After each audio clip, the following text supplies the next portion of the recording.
Well, hello. This is a video where I will walk you through a good way to get started in studying for introductory microbiology, Biology 234.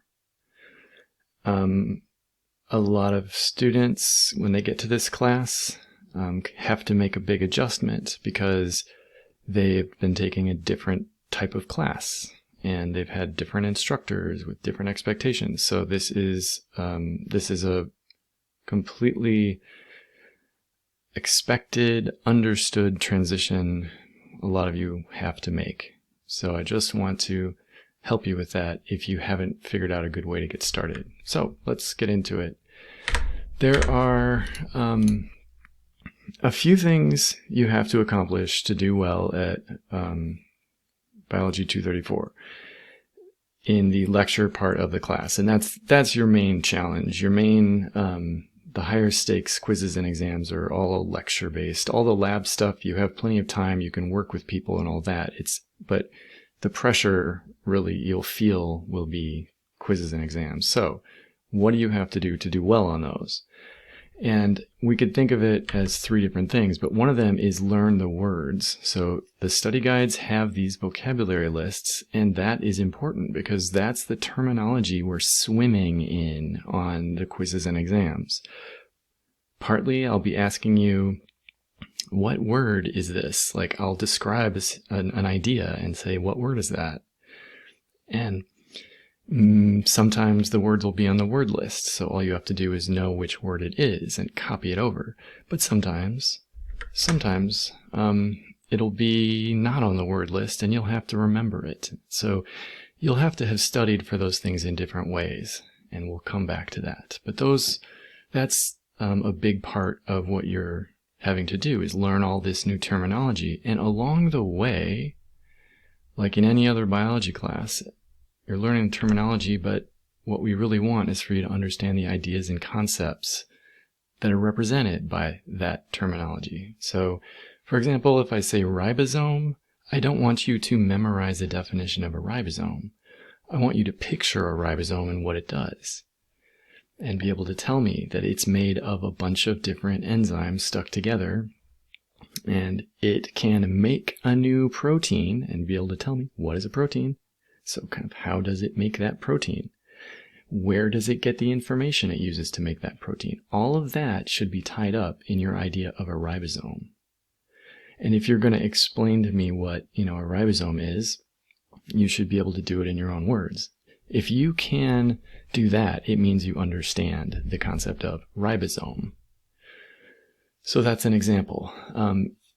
Ribosome is kind of a tough one because it is central, which means it touches on a lot of other new terminology, but not all of it is that hard. Not every vocabulary word is surrounded by so many other vocabulary words.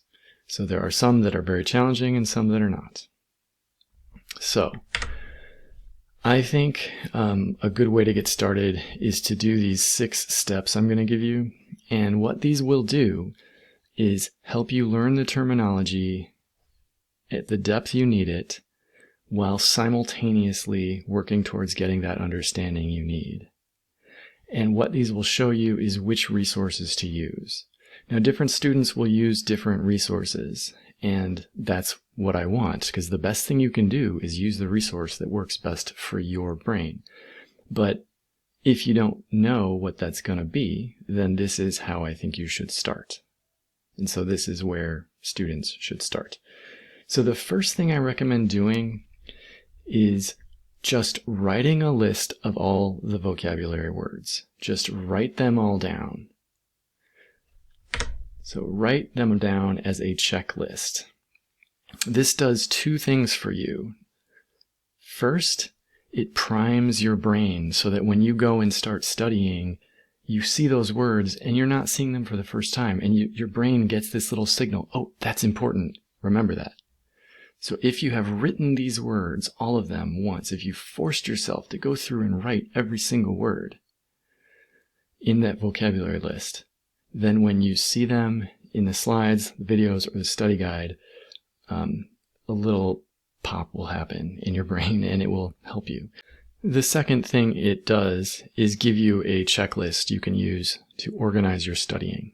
So I would recommend force yourself to start by just writing a list of all of those words. And if you want, you can underline the words that you're going to have to memorize and pull them out of your head. And don't underline the ones that are going to be on the word list I give you. However works for you, do that, but force yourself to write them all down. And then the next step is start to make flashcards. So for all the words, write the word on a flashcard. And you can put a little tick mark on your checklist for, yes, I have started a flashcard for this word. Yes, I've started a flashcard for this other word. So you have all these flashcards, write a vocabulary word on one side of each one, and then set it aside. You'll come back to it. Keep them in order, keep them organized, because you will want to find them later. So at this point, it will have taken you time, but you will have written a list of all the vocabulary words, and you will have written each vocabulary word on a flashcard. So when you start studying, you will have seen every word twice. You will have written every word twice. You may have pronounced them in your head. It's going to prime your brain to learn the words. Then start studying, and I recommend the study guide. Just dive into the study guide first. The study guide tries to explain everything and summarize it, and it will explain everything you need to know, but it is very compact. It's meant to be a summary, and so it doesn't necessarily explain everything completely the way that the slides and video have to explain everything completely. You might not need a complete explanation. You might just get it just fine from what's in the study guide, and that's ideal. And you'll know you get it if you can answer the italicized questions in the study guide. So if you can answer those italicized questions, keep going. Keep going within the study guide. Just know at some point you're going to reach something where there won't be enough in the study guide. You'll need more information or a different explanation. That's absolutely expected. And when that happens, that's when I think you should move over to the videos. So watch the videos, or there are some other ideas I give you in step 5. But I would recommend the videos, and you can use the slides to help you navigate the videos. But you'll be able to figure it out, and it will be a good thing to skim through those videos and see what I'm talking about, and you'll recognize it from the study guide. And the guide and the videos should go in the same order, so you'll be able to find it. Okay, that's when you can start writing definitions on your flashcards. So you can start fleshing them out once you have been studying, and once you've seen them in the study guide and started to understand what they mean. Then on the opposite side of your flashcard, write a definition for them. And the key thing here, the essential thing, is that you use your own words. You don't write a bulleted list of all the facts. You don't copy what you think my definition is using sentences from the study guide. You don't write everything there is about it. Write the most compact definition you can that uses your words and encompasses what those words mean. So write your own definition. The reason you do that is because it forces you to test your understanding. If you understand something well, you'll be able to explain it compactly in your own words. But if you don't understand it well, you're really going to struggle. And as you go through this process, you're going to start to get a better sense of when you understand things and when you don't. And that'll make this all go faster. And if you don't understand something, which is bound to happen, when you don't understand something, that's when you go back to the videos, go back to the slides, see if you can figure it out. But that won't always work. You might have a misconception, or there might be some information that I didn't realize you needed. That's when you go to the Q&A on Moodle and ask a question, or go to office hours to ask questions, or if you really want to talk to me just one-on-one, you can make an individual meeting to talk to me one-on-one.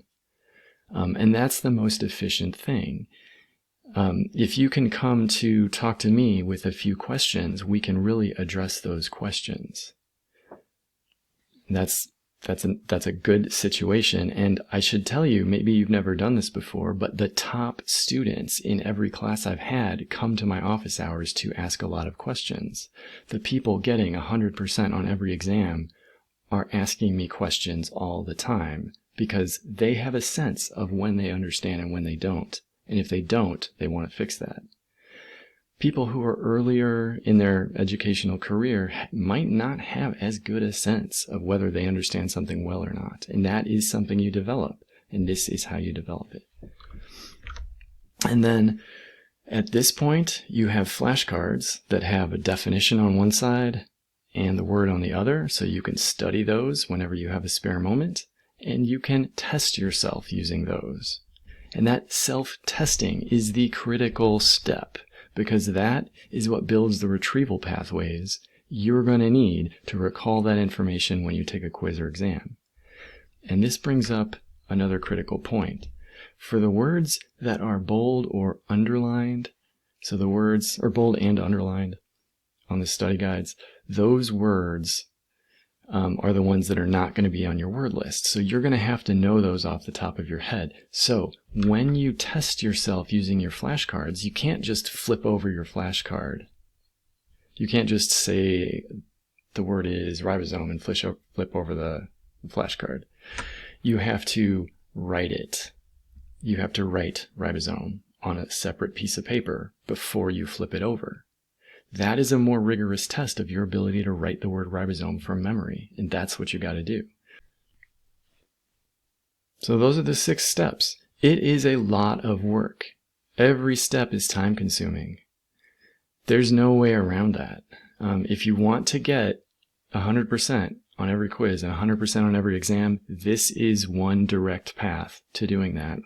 And this is what I see the top students doing. They find the most efficient way to make their study materials, then they study those study materials, and when they don't understand things, they ask a lot of questions. So you can be one of those people. That can be you, and I want that to be you. So try this out. Let me know how it goes. And chances are, once you've gone through this a few times, you might start tweaking it and doing your own version, and that is the best thing you can do. Finding out what works best for you is the best thing a student can do. The better you understand your own brain and how it responds, the faster you're going to learn everything in the future. So go through this process and then tweak it for yourself. So thanks for listening to this video. Please give this a shot and talk to me about it. Let me know how it goes for you. And good luck. Have a great day.